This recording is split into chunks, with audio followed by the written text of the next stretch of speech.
You know, there's two men that denied the Lord that day. Judas Iscariot was one of them, and then Simon Peter was the other one. And you have this case study in both of them of what Paul calls godly repentance and then worldly repentance.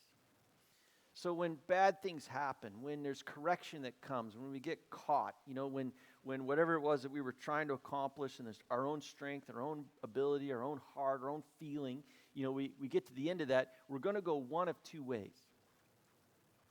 There's going to be this worldly repentance or there's going to be this godly repentance. Worldly repentance is you got caught. You got caught, it all comes down, and with it comes all the condemnation and the shame that comes with it. And we hide and we cover, and in Judas Iscariot's position, he took his own life. Paul says worldly repentance produces death.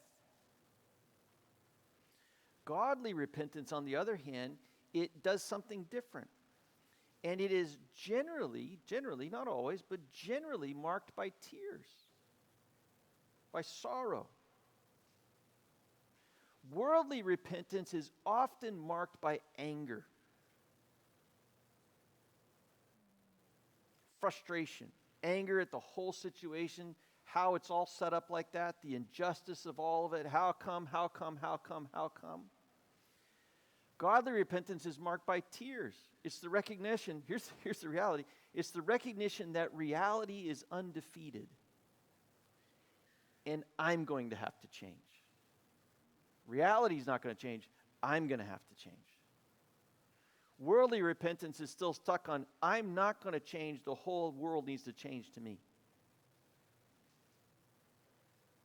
Gordon Neufeld, in his classic book, Hold On to Your Kids, talks about parenting.